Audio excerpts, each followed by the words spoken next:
let's work on our very first VFX shot together. We're going to be using a free software called Blender. You can download it right now. I'm going to wait. All right, let's go. Kidding. You know, you can pause the video, download it and install it, and then let's go. If you are a very beginner and you want to do visual effects for movies or commercials or anything like that, we have to go through the basics, and we're going to go through the bare bones of VFX today. I'm going to show you how you can motion track a video and add your 3D element. I'm also going to show you how you can light your CG scene and maybe do some basic modeling. So we're gonna scratch on the surface of VFX, but by the end of this video you should have a foundation you can build on to make crazy VFX shots. If you want to be working on the same footage I have here right now, you can download it in the description below, which would be cool because everybody who makes a scene with my scene, feel free to upload it on your Instagram or wherever and tag me, and even send it to me so I can make a little compilation out of it. That'd be awesome. Anyways, let's get started. So we're gonna be working with Blender today, and if you open up Blender for the first time, it might look similar to my scene here. It might look very different, but let's just go through my layout here so you can configure your layout the same way I have it, or at least similar, because I have some important things here for you. If you want to make another window, you can just right click in between two windows and you can make a vertical split or a horizontal split, because then you get two viewports, for example. And I have two viewports because we're going to be using a 3D camera, so I want to look through my camera on the top window here, but my regular viewport on the bottom, so I can move around. And you see this is my little camera here. I want to be able to move around so I can work on something, but also look through my camera at all times, because I don't want to be building out my scene, my object, it's like all big and stuff, if I don't even see it in my camera. So that's why I do this.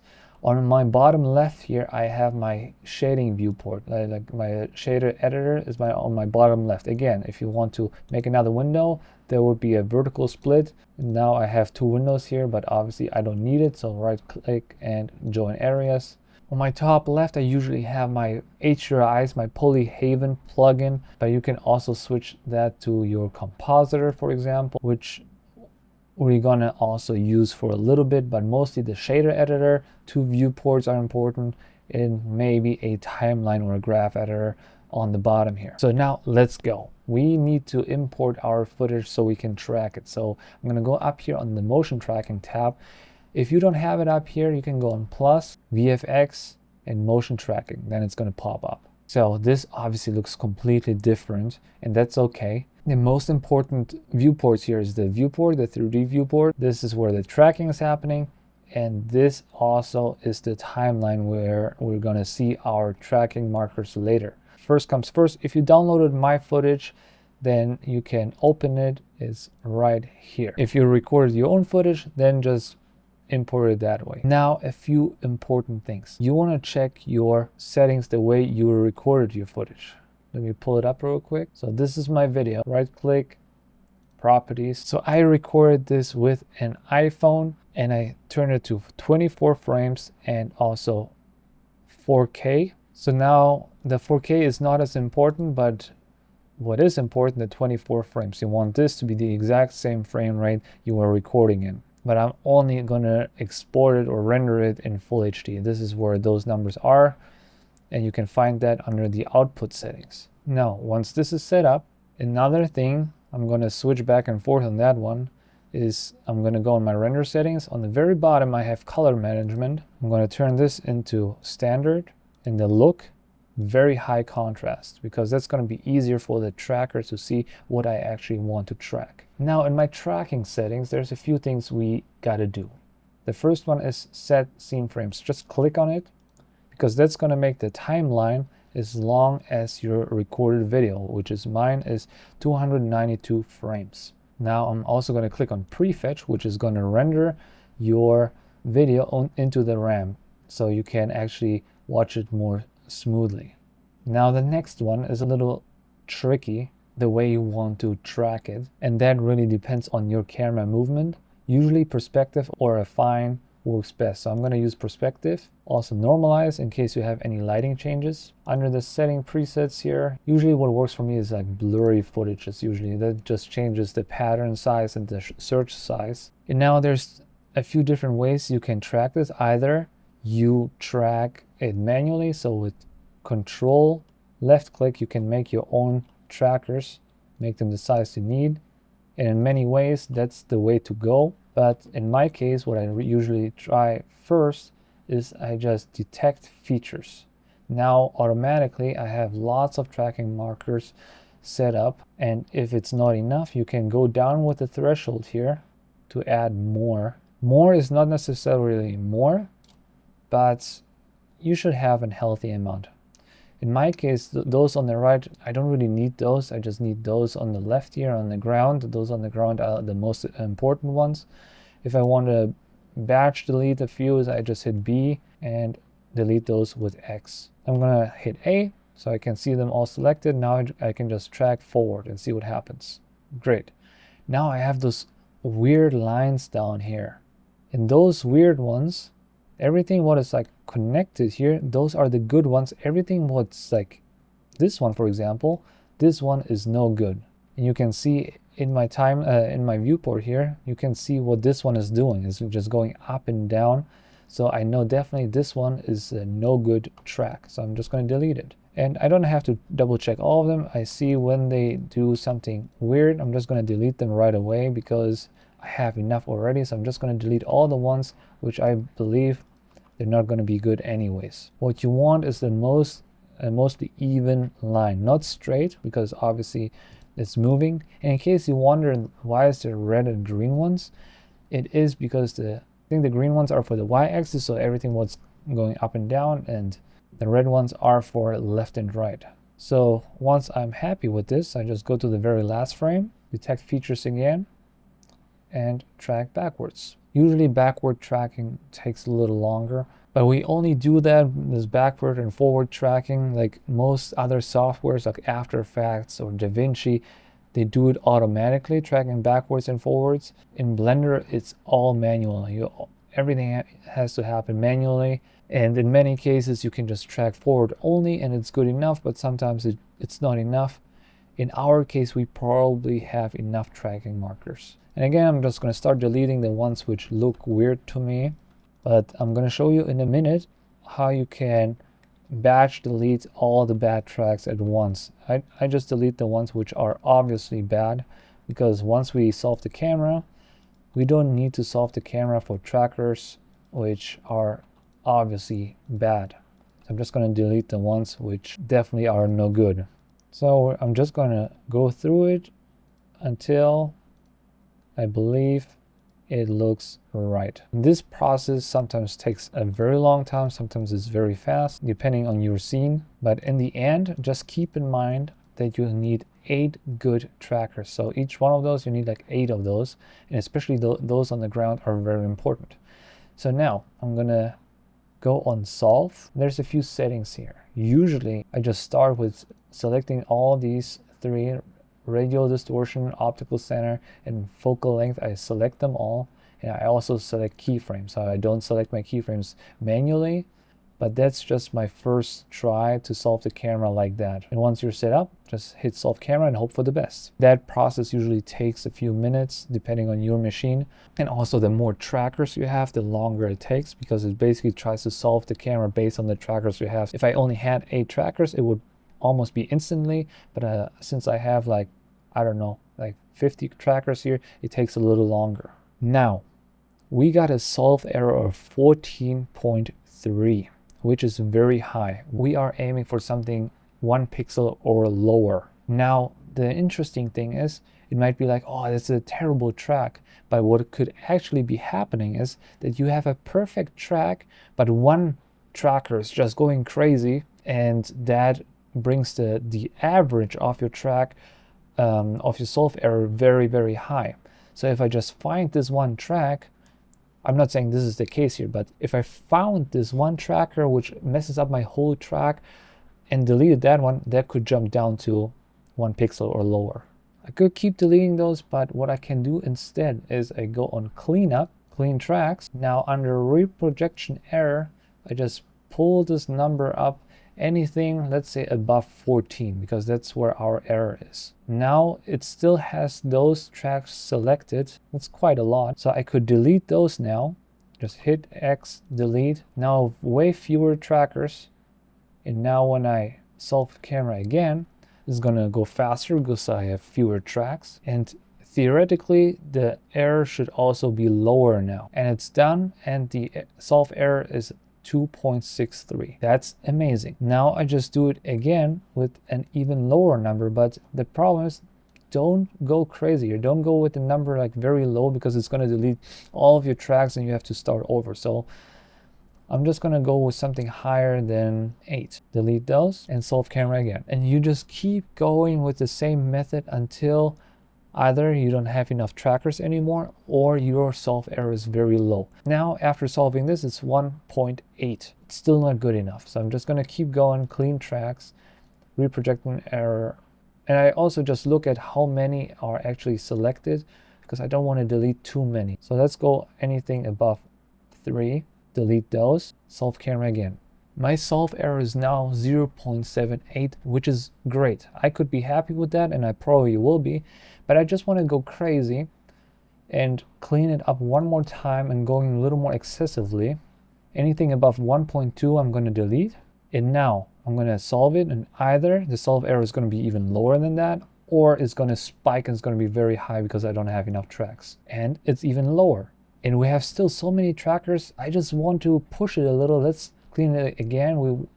Let's delete everything above 1, and let's see what happens. Solve camera again. We're at 0.5. And now I'm pushing it really hard. And oh, one thing I wanted to mention, you see this blue line here? This blue line indicates how good your solve error is. So every time there is like a little bump, like here, that just tells me, okay, some tracker is doing something funny business, and I actually see it visually that this tracker is probably messing it up. So I'm going to delete that one manually. But again, you don't want to delete too many, because then your solve error is going to spike, and then you have to start over, basically adding new trackers, and it's basically starting over. So don't go too crazy there. Okay, 0.5.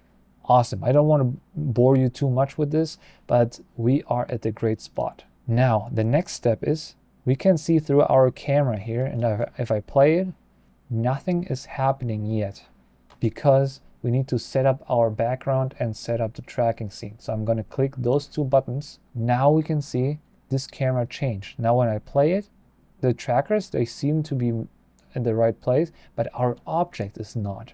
Our object is somewhere probably far in the background, and that's obviously not what we want. We want the object to be like stuck somewhere here, because this is where we want our subject to be. So the first thing I do is I'm gonna select my ground. For your ground, you need to select 3 tracking markers. So I'm gonna click one, hold hold Shift on another one and Shift on another one. So I have 3 tracking markers selected, which are on my ground layer. If you don't have a ground, you would use a wall, but you need like 3 markers to orient your camera. So I have those 3 selected, and preferably markers which are throughout your entire shot. Okay, now I'm gonna click on floor, and that align my tracking markers with the floor. You can see all those markers are stuck to the ground. And that's how we orient our camera, okay? That part is very, very important. As a bonus, we can just select one marker where we want our origin, the world origin in Blender to be. So I'm just gonna select this one, because technically I want it to be here, but I don't have a marker there. I could set a marker here and track this again, but I'm just gonna use this one and cheat the rest. Select this one and set origin. Now this jumped to exactly where I want this to be. This cube here. Now the cube is very big, but you have to keep in mind this is a default cube, okay? And the default cube is 2 meters by 2 meters. This green screen area here, I think 2 meters would be like from this marker to maybe this marker. This is where 2 meters is. So this cube here is technically too small. So what I'm gonna do is, in the perfect world, I would have measured what's actually 1 meter or like 3 feet or whatever. But I didn't, so I'm just gonna eyeball it, and I believe this here, those two markers, so I'm gonna select one, and now the other one with shift selected, and now I'm gonna go on distance, hit 2 and set scale. Now I just told Blender that from here to here this is 2 meters. Okay, if I just wanted to select 1 meter and I have like a pretty good idea what 1 meter could be, I'm gonna select those two and make this 1 and set scale. So this, now it's a little bigger. It doesn't really matter 100% for us, but the problem is you want to do this as proper as possible, because once you start importing models or model yourself, you want everything to be in scale. Like for example, if I import a car here, which would be insane because it's my green screen studio, but if you did import a car here, it would be like tiny, it wouldn't be set up properly, because you want this car to be like life size. Like a car is a bad example. Let's say I want to put an iPhone there, you know, so I know kind of the size of an iPhone. Anyways, you want this to be as exact as possible. So in the perfect world, I would have measured it before, like the size of my green screen or whatever, and then set the right scale. Enough of that. I know I tend to over-explain things, but I feel like those things are important. So please don't turn off now, because now we're going to get to the interesting stuff. We are technically done here. So I have my motion tracking tab open at all times in case I have to go back and change something or fix something. But now I'm just going to go back to layout. Now here we see my cube.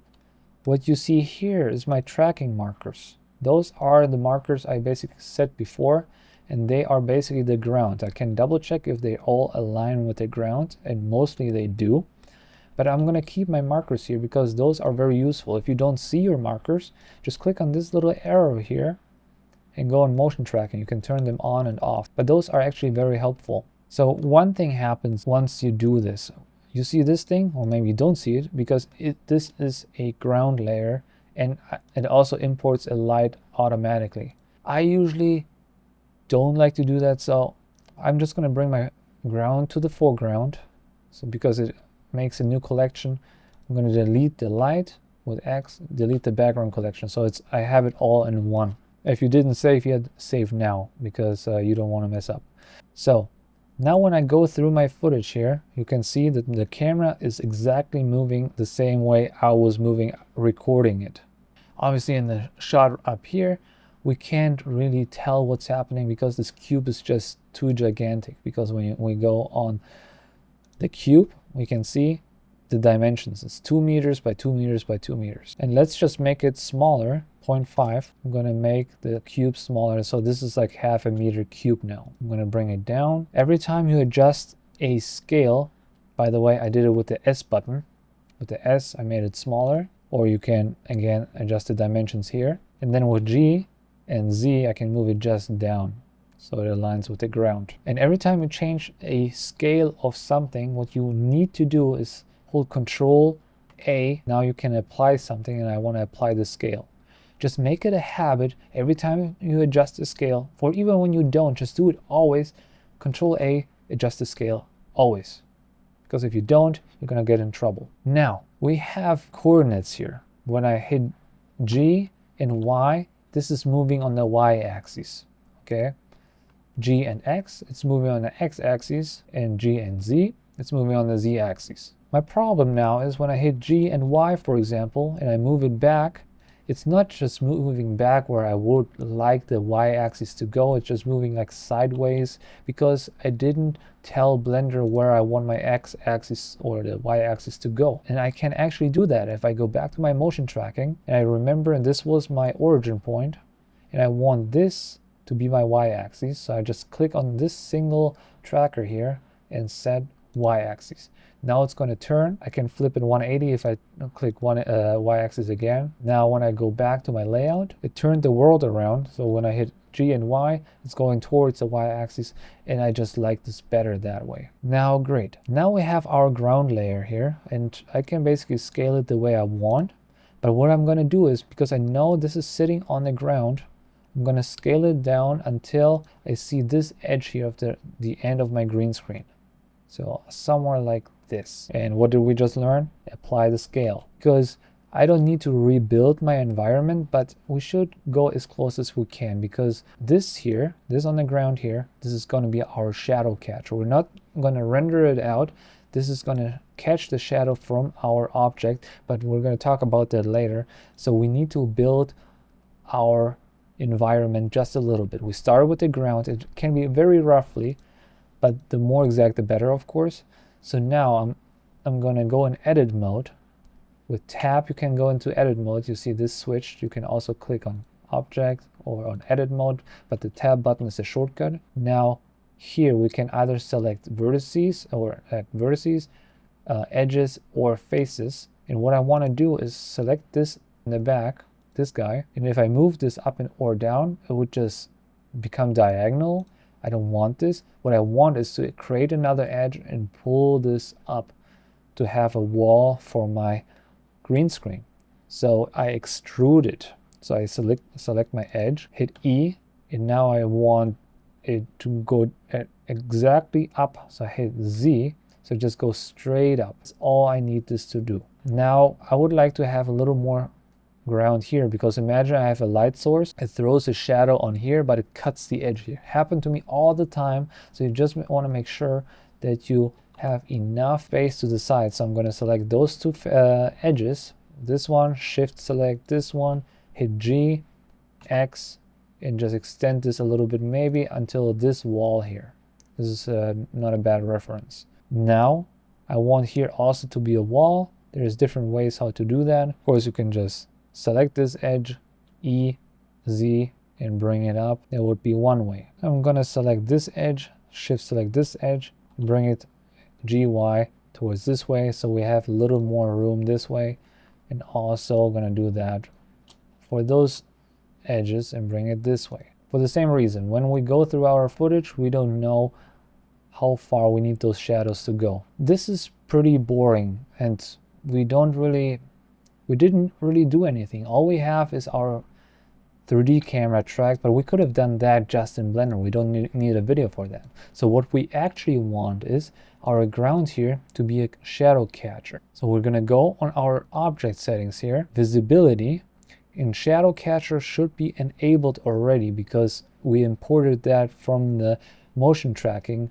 tab. If it's not, make sure it's selected, because right now it's not going to make a difference, but when we switch to the render engine cycles, let me save real quick because sometimes the computer likes to crash. We can see, right now we can't see anything, but we will be able to see that our ground is not actually there. It's just invisible. It only receives shadow. And that's easier to show if I just add a light source. So with Shift A, I'm gonna go on light. Let's go simple at first. A point light. This is a light source now. When I go on my light settings and crank this up, you see that we have a light source now. Everything else is black. Technically, we don't want it to be black. We want to see our video in the background. I'm gonna go on our camera settings here, select your camera, go on the camera settings, turn up the opacity, render settings, turn on transparent. Now that's a perfect example of what we want. Now when I have my point light selected, I go around my subject here. I can see how it's throwing shadows on all my environment. Yes, it does look weird because we only have one light source right now, but it's going to make sense at some point. But when we go through this, we can see it's perfectly aligned with our ground, which is exactly what we wanted. But it's only going to look realistic once we set up our lights properly. And that's why I recorded my video that way, the way I did, so we can adjust our lighting exactly the way I have my lighting in my green screen. So we're just going to redo what I already did in real life. So I'm going to delete it and we're going to make new lights. So there's 4 different light sources. We have point lights we just used, and a point light just illuminates the entire environment in all directions. Think of a light bulb. It just makes light in every direction. We could use for every light source just that, because that's how light works. But in order to save render time, we can also use a sunlight, which technically speaking, it's also a point light. It lights light in every direction, but the sun for us Earthlings is so far away that even though it's a point light, it's like so far away that it's actually a parallel light.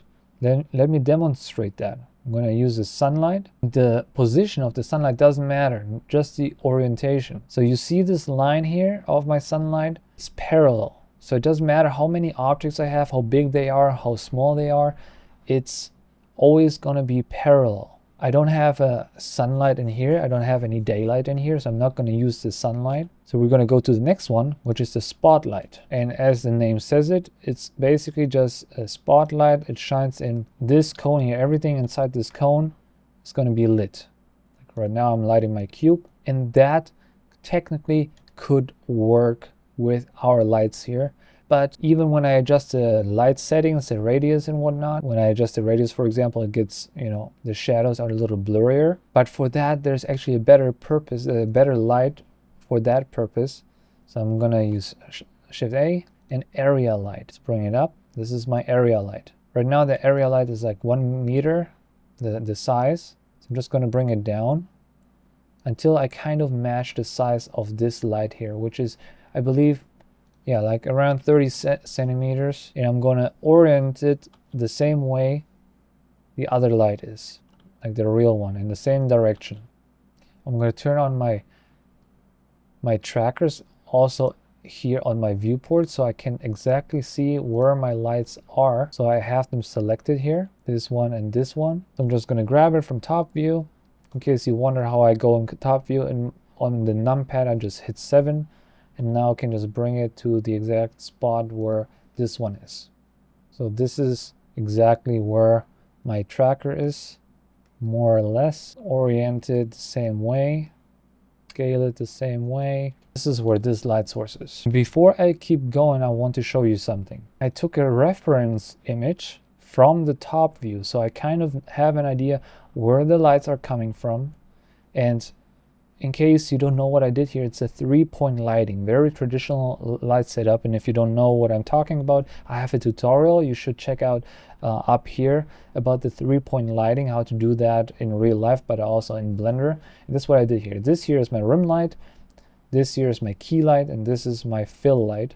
And I put an object here, so I kind of see how the shadows, what the shadows look like and in which direction they go, how soft they are. It's like a reference image, which I always recommend doing if you shoot your own footage, because then it's way easier to do it all. So I'm just going to keep it open. So now when I have my cube here, I'm going to bring it in the same position where my little box is. So this is my first light, and I can adjust the intensity whenever I'm done with the other 2 lights. But now I'm just going to duplicate this light and bring it on this position here. With Shift D, I can duplicate the light. With Shift Z, I can bring it on the other side, turn it the other direction, bring it higher where this light is. And again, I can look at my reference where the shadows are going. And interestingly, you can see how this light removes the shadow a little from this, but not as much as I do right now. But again, I'm just going to place all my 3 lights first. So I'm just going to Shift D, duplicate it again, bring it over here, bring it a little lower.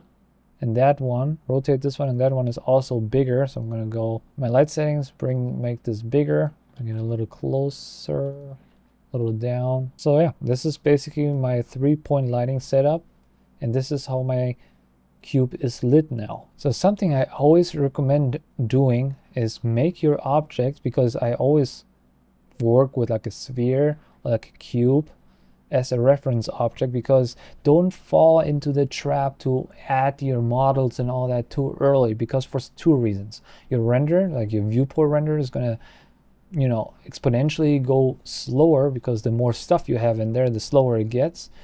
But also with like a regular white object, you can just see your lighting way better the way you want it to set up. So what I'm going to do is I have my object here, and that's why I have my shader editor. I'm going to click on new, and now it has a material, and I can make it any color I want, but I don't really want it to have a color. So I'm going to go down with the saturation. I want it to be reflective. So I'm going to go up with the metallic, down with the roughness. So now it's basically like a perfect mirror. But as you can see, it doesn't really reflect the green screen, because guess what? The green screen is not in my 3D scene, and it will not be. Here in my viewport render, you can see it's a perfect mirror, and it's just like a demonstration of that's how this material would look. If I increase the roughness, it's a little rougher and whatnot. So what we're going to do here is make our shadow catcher give this awesome material the material of our scene. The way we're going to do that is I'm going to give it a click on the shadow catcher, this here, click on new. For now, let's keep the principal BSDF. What we want to do is like import our video as a material. So I'm going to shift A, search, and look for the image texture node, that one. I'm going to plug into the color. Right now we don't have any image texture selected, but we can already see something happen here. It's pink, because pink is it shows you that, oh, there is no material, or materials are missing. So now we're just going to find the video, which is this video, and now it gets spooky. We're going to Control T to open our texture coordinate. If you don't have it here, go and edit, preferences, on add-ons, type in a node wrangler. That's what you want. Install this. And now when you hit Control T, you get those two nodes, and those are important. Now under texture coordinate, I'm going to select the window as the vector, and also instead of repeat, I'm going to have mirror.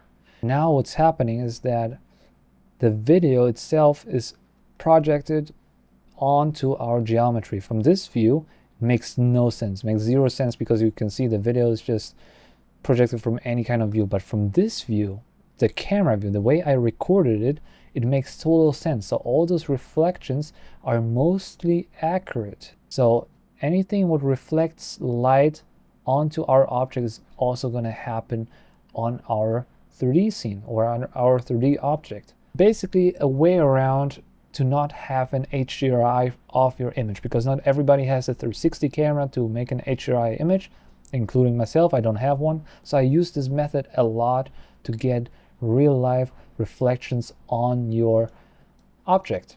And a perfect mirror like this cube right now is like the perfect example. So that's something I recommend you doing.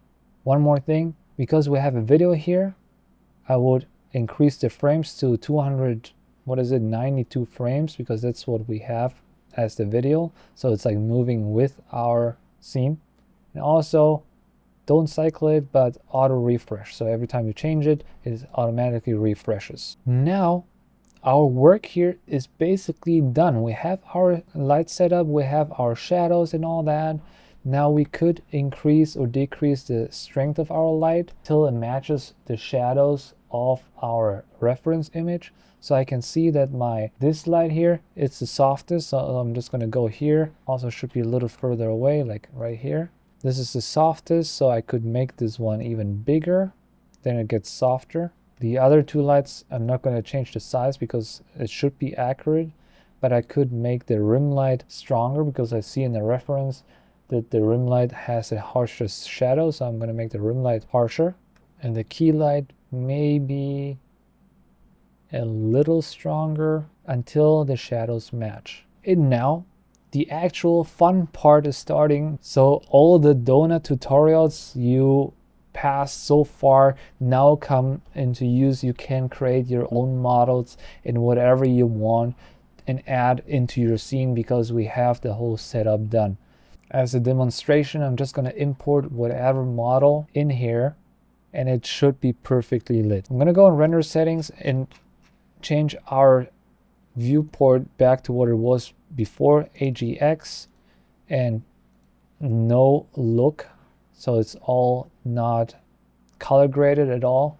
But yeah, this is our little guy now who's should be perfectly lit the way we shot it, the way it would look in real life. And now it's up to you. Make something cool with that scene. This is just the foundation when you actually can start being creative. And remember, tag me in your scenes once you publish them on any platform, because I want to see what you're gonna come up with. After rendering all that, obviously there is a few other steps you should do to make this perfect, but as the foundation, bare bones, that would be good enough. That's how you can start doing your first VFX, because the next step would be how to render different layers, like the image, the reflections, the shadows separately. So in compositing, you can compile it back together and adjust all the colors individually, but that would go too far for this basic VFX tutorial. If you're interested in that part, make sure to check out my other videos I have on my screen in a second, because that's where I go through all that process on a different subject. So thank you so much for watching, and that is my result, what I came up with. Cheers, and see you in the next video. Toodoo.